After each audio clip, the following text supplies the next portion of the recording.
Hello friends. So now our next topic of discussion is the comparison between Indian and US Constitution. So we'll make a distinguish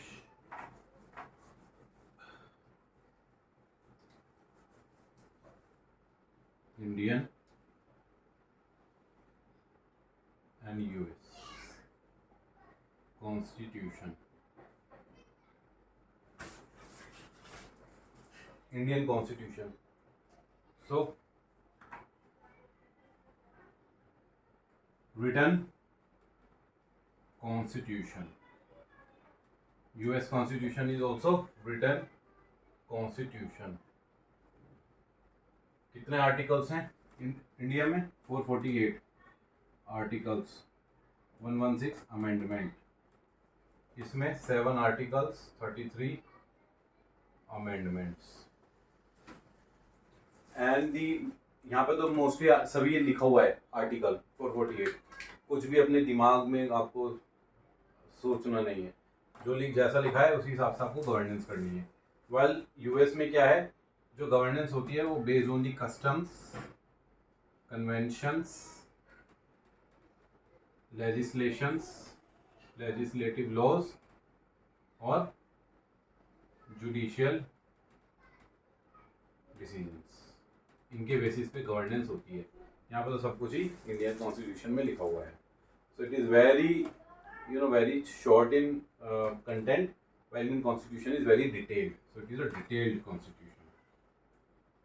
It is a short constitution. ठीक है. So that is one of the important point. Second, both are federal. है ना, federal है ना दोनों, यानी कि distribution of powers, centre and states. ठीक है. इसमें भी सेंटर, स्टेट्स. कितनी स्टेट्स हैं? 27 स्टेट्स. सॉरी 29. 10 यूटी. अभी कम हो गई ना, 28 थी, 27. 10 यूटी. ठीक है. So this is the current composition of Indian states. इसमें कितनी स्टेट्स हैं? 51 स्टेट्स. 50 या 51. ठीक है. But what is the difference between centre and states here? हमारे यहाँ क्या है? We can say cooperative federalism.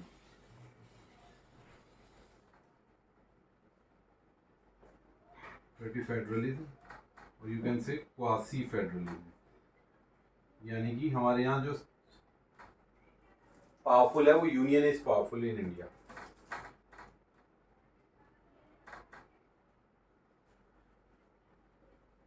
Unitary है, federal in spirit, unitary in character but federal in spirit. हमारे यूनिटरी कैरेक्टर में यूनियन गवर्नमेंट पावरफुल है, but here states are equally powerful. यहाँ पे स्टेट्स भी इक्वली पावरफुल हैं. हमारे यहाँ आपको पता है कि इमरजेंसी होती है तो स्टेट में इमरजेंसी होती है तो स्टेट में प्रेसिडेंट रूल लग जाता है, तो यूनियन गवर्नमेंट डायरेक्ट कंट्रोल करती है स्टेट्स को हमारे यहाँ पे. तो we have unitary in character but federal in spirit. ठीक है ना. डिस्ट्रीब्यूशन तो है पावर्स का, लेकिन यहाँ पे क्या है, स्टेट्स भी इक्वली पावरफुल है. कैसे? Residuary powers reside with states. Residuary power resides with state. Here residuary powers reside with centre. है ना. Residuary power resides with centre.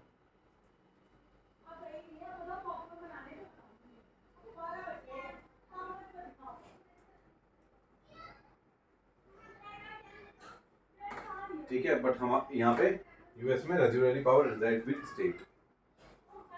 और सेपरेट स्टेट कॉन्स्टिट्यूशन है यहाँ पे। तो ये लिख लो पहले। नेक्स्ट पॉइंट, थर्ड पॉइंट,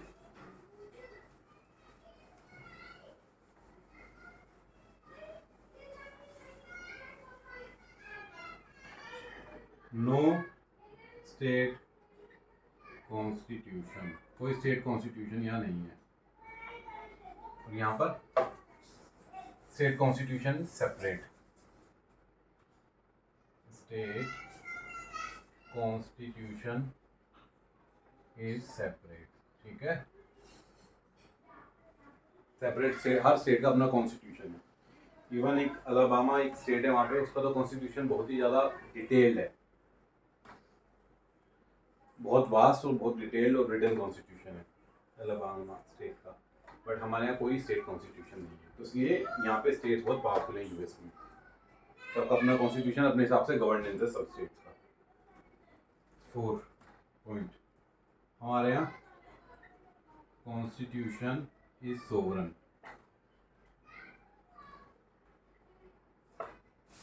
हमारे क्या है, कॉन्स्टिट्यूशन इज सोवरन। ठीक है, कॉन्स्टिट्यूशन इज सोवरन मतलब constitution is this, people are the source of rights. हमारे यहाँ क्या है, people are the, so you can write constitution is the source of rights। लेकिन यहाँ पे क्या है, Congress is very powerful. Here constitution, people are the source of rights, है ना, people are the source of rights। यहाँ पे हमारे देश में कॉन्स्टिट्यूशन है जो source of rights of people है। कॉन्स्टिट्यूशन से हम अपने राइट्स ड्राइव करते हैं। लेकिन in US people are the source of rights, people are the most powerful and from people the rights, जो राइट्स है ना, they are the prime, they the primacy has been given to the rights of people।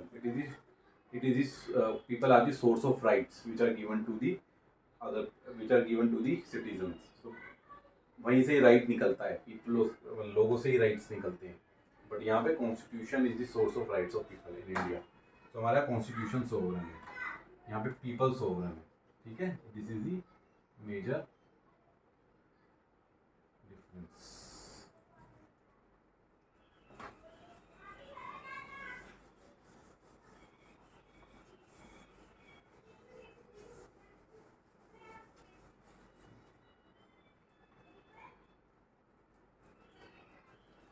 और यहाँ पे Congress powerful है बहुत।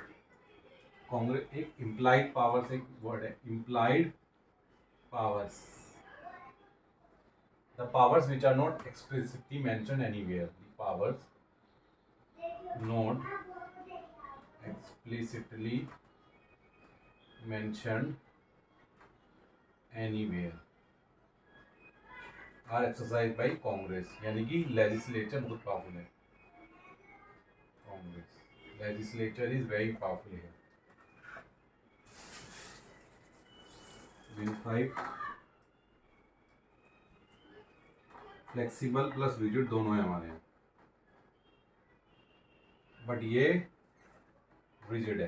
कैसे, हमारे यहाँ तो सिंपल मेजोरिटी से भी बहुत अमेंडमेंट होते हैं आर्टिकल्स, देन एब्सोल्यूट मेजोरिटी से होते हैं, और किससे होते हैं, और ratification by states, absolute majority plus ratification by states. But यहाँ पे रिजिड है बहुत। इट रिक्वायर्स 2/3 मेजोरिटी, 2/3 सीनेट वाले पुट करेंगे, पुट अप दी प्रपोजल। ठीक है, so 2/3 members of Senate will put up the proposal in US।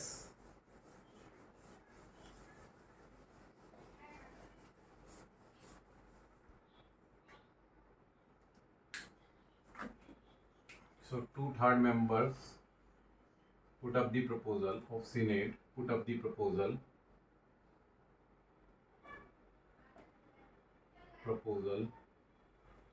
ठीक है, प्लस हाउस ऑफ रिप्रेजेंटेटिव्स में भी पास होएगा वो 2/3 and 3/4 senate, 2/4 state certification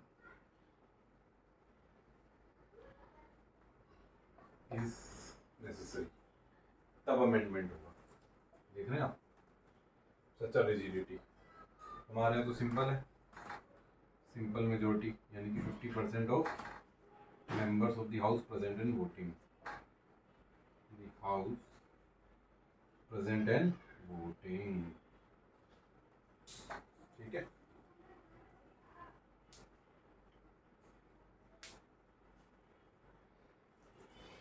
simple भी है, एब्सोलूट भी है। एब्सोलूट क्या है? 2/3 members present and voting plus 50% of membership.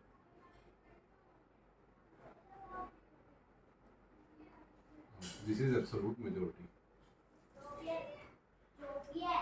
And कुछ आर्टिकल्स ऐसे हैं, जैसे मान लीजिए इलेक्शन ऑफ प्रेसिडेंट अगर आपको अमेंड करना हो तो उसमें रेटिफिकेशन ऑफ स्टेट्स भी चाहिए, at least half of the states ratify with simple majority, 3/4 यानी कि 75 स्टेट शुड रेटिफाई, ठीक है।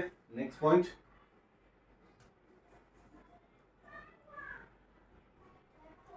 Very important point,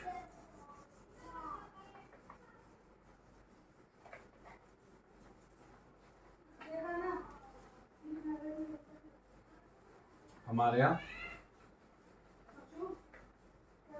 cabinet form of government, parliamentary form of government, parliamentary form of government, president head of the state, president is head of the state and PM is head of government, while in US presidential form है, president is head of state plus government।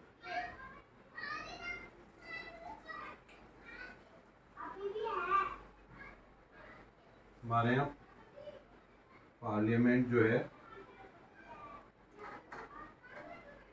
Parliament laws are subjected to judicial review, यहाँ पे भी laws by Congress are subjected to judicial review, same. तो judicial review तो यहाँ भी बहुत powerful है, बट हमारे यहाँ होता है प्रोसीजर स्टैब्लिश्ड बाय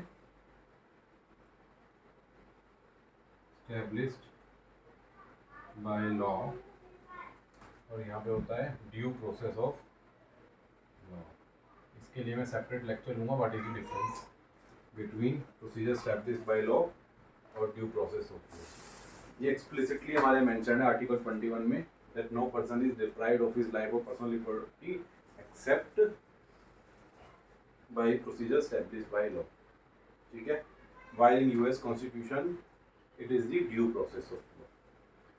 सो मैं छोटा सा डिफरेंस बता देता हूँ, then in one of my other lecture, any of my future lecture, I will explain it in detail. Procedure is that the procedure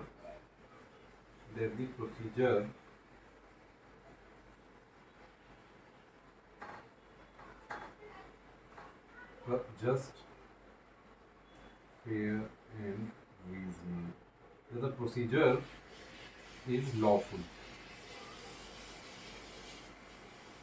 procedure of making law is lawful, while here lawful procedure तो lawful हो गई, but also just, fair and reasonable भी होना चाहिए। law should be just, fair and reasonable, यानी कि ये भी देखा जाएगा कि प्रोसीजर ठीक है नहीं है उस लॉ को बनने का, उसके अलावा जो कानून बना है उसमें कोई ऐसा तो पॉइंट नहीं है जो कि जस्ट, फेयर और रीजनेबल ना हो, या फिर प्रिंसिपल ऑफ नेचुरल जस्टिस को वायलेट ना कर रहा हो। तो हमारे यहाँ ये एक्सप्लिसिटली लिखा है, but in Maneka Gandhi case supreme court clearly reiterated that the procedure should be just, fair and reasonable, making the judicial the law means the judicial review of the law will be done based on the process of due process of law. तो due process of law के basis पे ही review किया जाएगा कि whether the procedure should be lawful और the substantive grounds of not only on the substantive ground of being lawful but also on the procedural grounds of being reasonable. So this is the one of the important point. अभी हमारे यहाँ भी supreme court ने due process of law establish कर दिया है, but पहले ये प्रोसीजर स्टैब्लिश बाय लॉ था. तो यहाँ पे जुडिशियल रिव्यू काफ़ी स्ट्रॉन्ग है in US America, but in India now supreme court has clearly established that the law should be the procedure of making law should be just, fair and reasonable, while there should not be any point in the law which is violating the principles of natural justice. Next important point, हाँ यहाँ पे 5 years का है appointment. Election of prime minister यहाँ पे 4 years का है. Everybody knows that, and only 2 term मिलते हैं मैक्सिमम. यहाँ पे कितने भी टर्म्स ले लो, ठीक है. और नेक्स्ट इंपॉर्टेंट पॉइंट, हमारे यहाँ जो कैबिनेट है यानी कि members of government, they are part of legislature का पार्ट होना चाहिए, बट यहाँ पे नहीं है. यहाँ पे president is independent of the Congress. President and his cabinet is independent of the Congress. President and his cabinet is independent of Congress. वो इंडिपेंडेंट है, यानी कि लॉ मेकर्स अलग हैं. This is only executive. यहाँ पे एग्जीक्यूटिव अलग है, लेजिस्लेचर अलग है. ऑफ लेजिस्लेचर, वाइल यहाँ पे executive part of legislature, is part of legislature. ठीक है. तो ये चेक्स एंड बैलेंसेस है. इस तरीके से चेक किया गया है कि जब तक लेजिस्लेचर का कॉन्फिडेंस है तब तक executive can remain in office, while here president can remain in office even if legislature is not in confidence.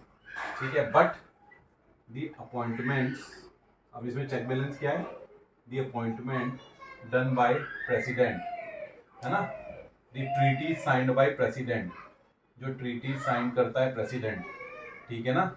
the treaty signed by president, they are subjected to the ratification by the senate. So they are subjected to ratification by the senate by 2/3 majority. 2/3 majority से ratification senate का होगा, तभी ये senate का of senate, ठीक है ना. senate, अच्छा senate लिख दिया, senate, ठीक है. तो senate काफी पावरफुल है. senate is the upper house of the United state. जैसे हमारा राज्यसभा है ऐसे वहाँ पे सीनेट है. सीनेट इज दी जहाँ पे 100 मेंबर्स हैं. हर स्टेट से 2 मेंबर्स दिए जाते हैं respective of the population. While house of representatives में सभी स्टेट से मेंबर्स भेजे जाते हैं बेस्ड ऑन दी पॉपुलेशन. जिसकी ज़्यादा पॉपुलेशन वहाँ के ज़्यादा मेंबर, जिसकी कम पॉपुलेशन स्टेट की वहाँ के कम मेंबर. ठीक है. That is the lower house, but ये upper house is the senate. Senate को हमारे इनके यहाँ ज़्यादा शक्ति दी गई है. उसके अलावा क्या है हमारे यहाँ, अपॉइंटमेंट ऑफ जजेस कौन करता है, by the appointment of judges by the collegium system, है ना. तो collegium system के द्वारा appointment of judges किया गया है. while यहाँ पे क्या किया है, appointment of judges कौन करता है. तो ये एक बहुत important difference है. appointment of judges by the collegium system in India, while in US the appointment of judges done by the president based on the consent of the senate. appointment of judges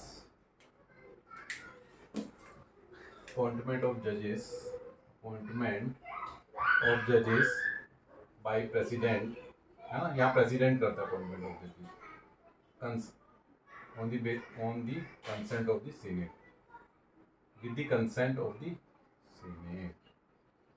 यहाँ पे senate और उसका parliament का कोई इसमें interference नहीं है. यहाँ पे जुडिशरी अपॉइंटमेंट बाय कोलेजियम करता है. लेकिन यहाँ पे एक इम्पॉर्टेंट पॉइंट है यूएस में, इंडिया में और यूएस में भी है कि यहाँ पे टर्म्स टर्म्स ऑफ ये appointment, terms of appointment, organization. You cannot say terms of appointment, but the organization of Supreme Court will be decided by organization strength will be decided by law. यहाँ पे भी organization powers, organization और jurisdiction will be decided by parliament. और यहाँ पे भी organization powers and strength by supreme organization powers Congress, ठीक है, दोनों जगह सुप्रीम कोर्ट के, वेरी इंपॉर्टेंट पॉइंट, ठीक है।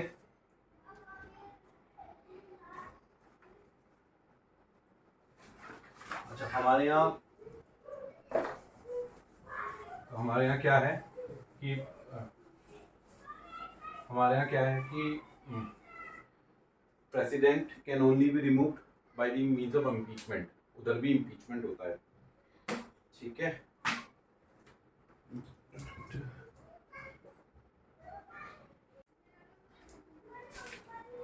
So next important point,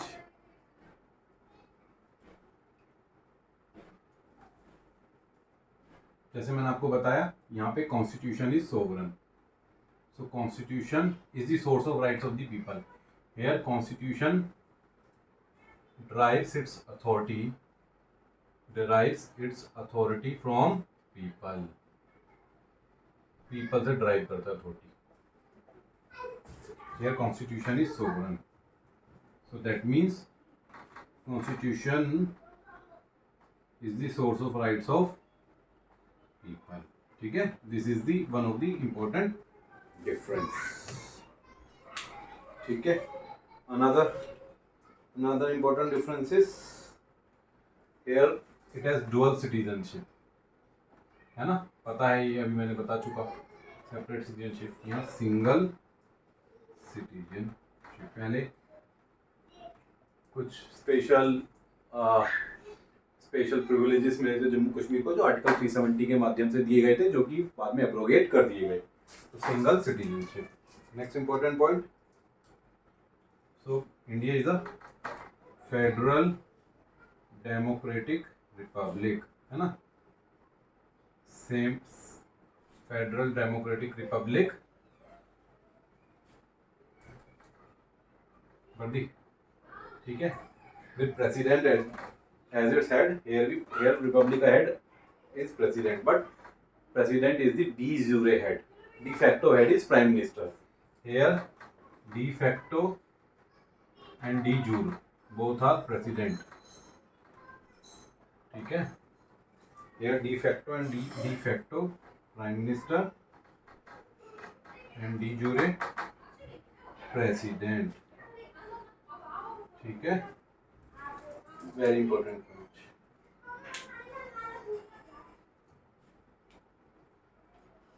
यहाँ पे मैंने आपको बताया प्रेसिडेंट का जो कैबिनेट है, president is independent of the Congress. तो कांग्रेस में सीनेट इलेक्शंस अलग होते हैं, प्रेसिडेंट का इलेक्शन अलग होता है, हाउस ऑफ रिप्रेजेंटेटिव्स के इलेक्शन अलग होते हैं। हमारे यहाँ जो लोकसभा चुन के आती है उसी से ही कैबिनेट बनाई जाती है, यहाँ पे इंडिपेंडेंट होता है। प्रेसिडेंट एंड प्रेसिडेंट की cabinet is not part of the Congress legislature, but here the cabinet and prime minister is part of the legislature, while president is the head of the state, which is appointed by there is a electoral college which consists of the elected members of the parliament, elected and nominated members of the parliament with the elected members of the state legislature. So this is the electoral college of the Indian president. So he is indirectly elected. So election of president, the important point. तो यहाँ पे election of president is indirect, election of president is indirect, और यहाँ पे भी India में भी और यूएस में भी election of president is indirect. यहाँ पे भी इनडायरेक्ट है, आपको पता होगा, डायरेक्ट नहीं है। Election of president is indirect, but एक डिफरेंस है। यहाँ पे जो गवर्नमेंट चुन के आती है, जो मेंबर ऑफ पार्लियामेंट है, MPs of MPs member of parliament plus state legislative members, है ना, legislature members, they compose the electoral college, जो प्रेसिडेंट को चुनते हैं। यहाँ पे क्या होता है, जो पीपल हैं of all the states, people of state elect the electors, electors को चूज करेंगे और इलेक्टर्स देन चूज प्रेसिडेंट। हर मतलब जैसे मान लो state A, state B, state सी, यहाँ से कुछ इलेक्टर चुन के जाएंगे। स्टेट ए से जो यहाँ के पब्लिक है वो कुछ चुनेगी, लोग रिप्रेजेंटेटिव, एक्स चुनेगा, यहाँ पे वाई चुना, यहाँ पे जेड चुना। अब एक्स प्रेसिडेंट के लिए जो इलेक्शन में खड़ा है उसको वोट देगा, ए खड़ा है या बी खड़ा है। सिमिलरली वाई देगा, जेड देगा, फिर उस हिसाब से जिसको मेजोरिटी वोट मिलेंगे वो इलेक्शन, वो प्रेसिडेंट चुना जाएगा। तो एक तरह से ये अलग से प्रोसीजर होता है इलेक्शन को। हमारे यहाँ क्या है, जो लोकसभा में प्रेसिडेंट चुन के आए हैं, मेंबर ऑफ पार्लियामेंट जो ऑलरेडी एग्जिस्ट कर रहे हैं, वही प्रेसिडेंट को चुनते हैं। हम यहाँ पे दोबारा से मैंडेट पीपल का लिया जाता है प्रेसिडेंट के इलेक्शन के लिए। इलेक्टर्स को चुनते हैं उस पार्टी के, और उस पार्टी का बंदा अपने पार्टी के प्रेसिडेंट को चुनता है। तो वहाँ पे मेनली तो सिंगल डबल पार्टी सिस्टम है, डेमोक्रेटिक और रिपब्लिकन्स। हमारे यहाँ तो मल्टी पार्टी सिस्टम है, ठीक है ना, मल्टी पार्टी सिस्टम, यहाँ डबल पार्टी सिस्टम है।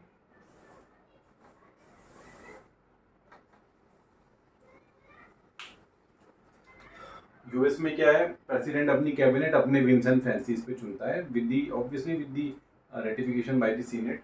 बट यहाँ पे जो भी कैबिनेट चुनी जाती है वो लोगों द्वारा ही इलेक्ट की गई है, वही उनमें से उन्हीं मेंबर से कैबिनेट चुनी गई है, या फिर राज्यसभा का मेंबर होना चाहिए। ऑब्वियसली कैबिनेट जो चुनी जाती है, यहाँ पे वो लेजिस्लेचर का मेंबर नहीं होता, तो प्रेसिडेंट कभी भी किसी को हटा सकता है। यहाँ पे भी प्राइम मिनिस्टर किसी को हटा सकता है, but president can not remove a cabinet member on his own discretion. तो यहाँ पे यूएस प्रेसिडेंट के पास अपने डिस्क्रिशनरी पावर्स काफ़ी हैं, और वीटो पावर इम्पोर्टेंट, बहुत इम्पोर्टेंट है। हमारा प्रेसिडेंट किसी कैबिनेट मेंबर को रिमूव नहीं कर सकता, तभी करता है जब प्राइम मिनिस्टर रिकमेंडेशन देगा, बट यहाँ पे तो रिमूव कर सकता है अपने हिसाब से प्रेसिडेंट। तो यहाँ पे इक्वलेंट मान लीजिए प्राइम मिनिस्टर है, ठीक है ना, वीटो पावर। तो US president can withhold an assent, withhold his assent, है ना, give his assent, return the bill और वीटो दी बिल। वीटो कर दिया तो लॉ नहीं बनेगा, वीटो कर दिया तो लॉ नहीं बनेगा। रिटर्न कर दिया तो विद इन 10 days रिटर्न करना होगा, within 10 days has to be return. And if the bill is pass by 2/3 majority, again president has to give his assent, president has to give his assent, has to give his assent. Withhold कर सकता है to the bill, यहाँ पे भी president withhold कर सकता है, withhold his ascent, but चुनी सरकार का विदहोल्ड नहीं कर सकता। अगर मान लीजिए करंट गवर्नमेंट ने कुछ रिकमेंड किया, कुछ दिया बिल, और वो गिर गई और प्रेसिडेंट के साइन नहीं हुए, और नई कैबिनेट ने बोला कि भाई इसको वीटो कर दो, तो वीटो कर सकता है, withhold his assent. Otherwise he can not veto, he can withhold his assent based on the recommendation of cabinet, recommendation of council of ministers, है ना। प्लस अच्छा पॉकेट वीटो अपने पास रख के बैठ गए, अपने पास रख के बैठ सकता है बस केवल 10 दिन तक। यहाँ पे नो टाइम लिमिट है, तो यहाँ पे अनलिमिटेड पॉकेट वीटो है, अनलिमिटेड पॉकेट वीटो, यहाँ पे लिमिटेड पॉकेट वीटो है, 10 दिन तक ही रख सकता है, लिमिटेड पॉकेट वीटो। ठीक है, और ठीक है, और यहाँ पे रिटर्न दी